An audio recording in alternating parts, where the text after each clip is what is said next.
It's Anthony with A&A, and today I want to talk about haters. And it's funny to me because now that I understand haters and I know how to deal with haters, when I see one or when one comes to me, it just makes me laugh. Um, I ran into one yesterday, and I hadn't seen him in 3 years. It was around the time I first started my lawn service. It was one of the ones that's telling me it wasn't going to work, and I wasn't going to do well, I wasn't going to be successful at it, and why am I doing this? I got a college degree, I should be doing something else, and all this type of stuff. So I ran into him, and we started talking, and he was like, "Man, I heard you doing really well. I see you all over the place, man. I be seeing you everywhere, man. I see you." He named about 4 or 5 different neighborhoods that he see me cutting, several properties, and he was like, "Man, you doing so good and everything." This conversation was totally different from the last time I saw him, and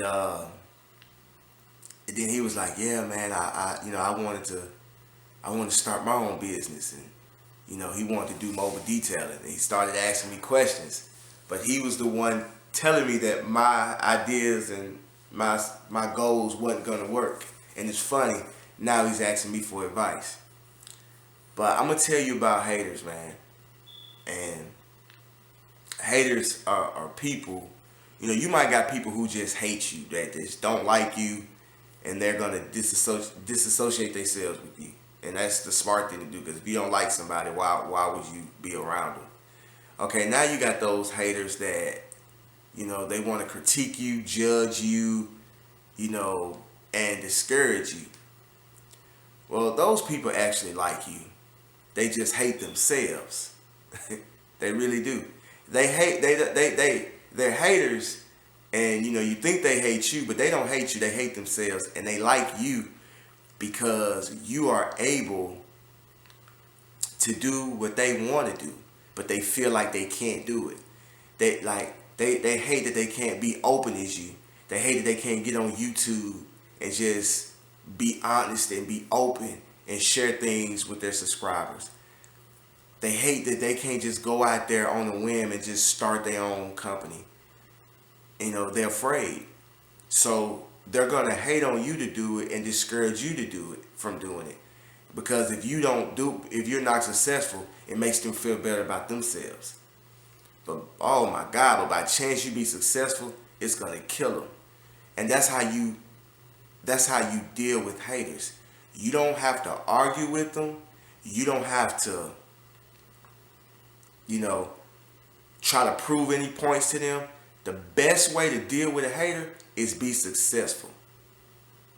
I had people telling me it wasn't gonna work. Now those same people are coming to me asking me for advice.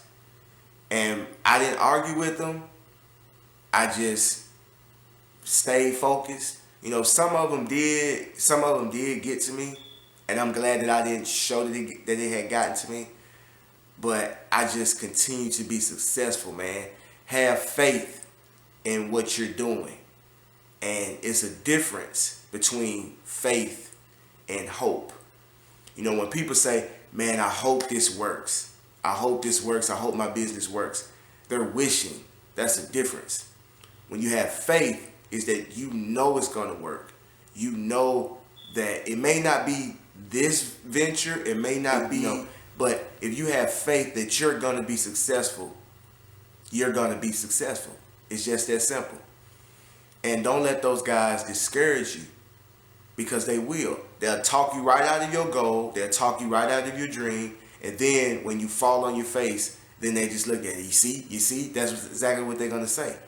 I have had people tell me that something and when I was younger, that something wouldn't work, and then I gave up on it, and then that same person come around and say, "Man, why'd you give up, man? You should have kept going. Man, if you kept going, look where you'd be now." You see how they play games with you? So don't don't listen to them. You know, even your own family members will do it. Your own family members, man, your mom, your dad, your sister, they'll do it. You know, some of them may not mean, to, you know, but some of your own family members hate on you, man. And it's sad to say they will. You know, but it doesn't matter who it is. Don't let them stop you. Keep going. Just keep going. Don't stop. You know, have faith that it's going to work and keep working at it. Because trust me, successful people went through a lot. You cannot name one person that's successful that didn't go through hard times, didn't go through a struggle. You couldn't name not one. It's not going to be easy. You know, yeah, it's easy to sit there and be mediocre and sit around doing nothing. You won't have no haters that way. But if you're doing something positive and you're being successful and people watching on the sidelines looking at you watching, they know that you're going to be successful. They can see it happening even if your haters see you being successful. That's why they're giving you all this, you know, discouraging advice. So don't listen to them. You know, have faith that it's going to work and keep working. If you got 5 yards, do the best job with those 5 yards. Try to see if you can trim bushes on those 5 yards. Try to see if you can lay mulch and pine straw. See if you can clean windows, clean gutters, trim trees.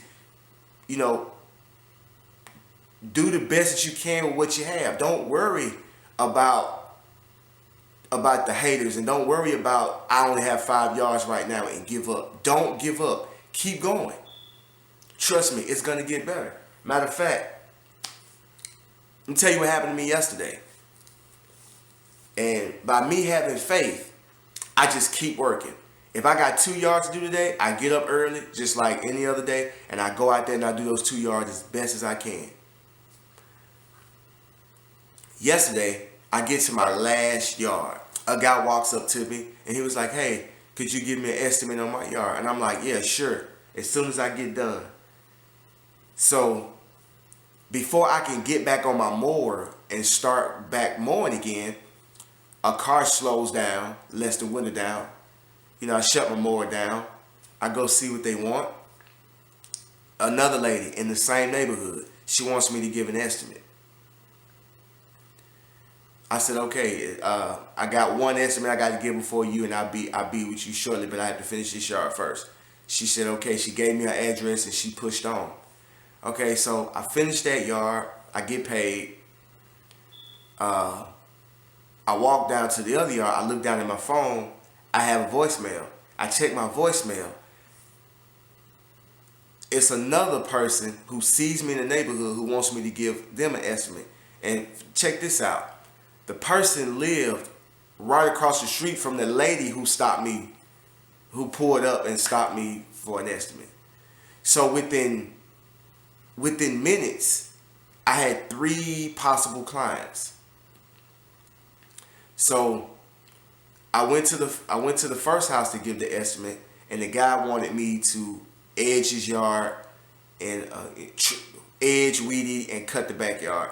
And I gave him my card, and he said that he saw me doing mobile detailing, and he said he's going to be calling me. He said that he actually does his yard himself, but when he needs someone to come, you know, when he can't get to it, he'll call me. And I was like, okay, great. And he said he'll call me about the mobile detailing. Great. So I cut his yard and everything. I made an extra $40. Okay. So after I do that, I go to the lady's house, and I give her, I go look at her yard and give her an estimate. You know, so I give her price, and she said, hey, she wants me to do her yard on the regular from now on. Then the guy who left me the voicemail was right across the street. He was like, hey, are you looking for my house? I said, well, yeah, but I just gave her an estimate too. And he was like, yeah, you know, can you give me, you know, I was like, yeah. I gave him his estimate, gave him his price. He said he wanted me to do it from now on. So I picked up 2 new regular clients just like that. And the reason why I was able to do that is because I had faith that this was going to work. I do good work. I work hard, and I do easily approachable because they see those decals in my truck and they know this is what I do for a living. So that made me more approachable. And then the guy that didn't want to stop and talk to me, he called because of the signs on my truck. So keep working hard. Don't listen to the haters. The best way to deal with haters is with success. Just continue to be successful, and they gonna shut up. They gonna talk a different tune, or they may not. They may continue to hate, but so what? Let them hate. You just keep doing your job. And that's pretty much all I got to say, man. I'm finna get to work, but I just want to share that with you guys. You know, the best way to deal with haters is success, and that's what I want. That's what I want you guys who starting out to take with y'all. Just continue to be successful, and that's how you deal with them. Don't argue with them. Don't get mad at them. Don't fuss with them. Just when they say what they say, oh, okay, and you just keep pushing, because you just keep pushing, because I had a hater 3 years ago. Now that hater has came on to the other side. He came over to the other side and he's asking me questions. So, you haters, man, y'all come on over to the other side. I'm talking to you haters. Man, y'all quit hating, man. Y'all come over to the other side. You can do it too. You can be successful just like everybody else. Man, stop hating and come on to the other side, man. I'm out, y'all, man. I see y'all in the future.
What you doing, Ashton? I can ride the lawnmower now. Ashton, your hands. Okay, see, can you grip it with your hands? Now look at that. See how you struggling like that? You can't. See? No, you're not ready, little buddy. Yes, I am. Your hands too small. You got. I don't know how. I say another 2 or 3 more years, probably even longer than that. You'll ride it one day.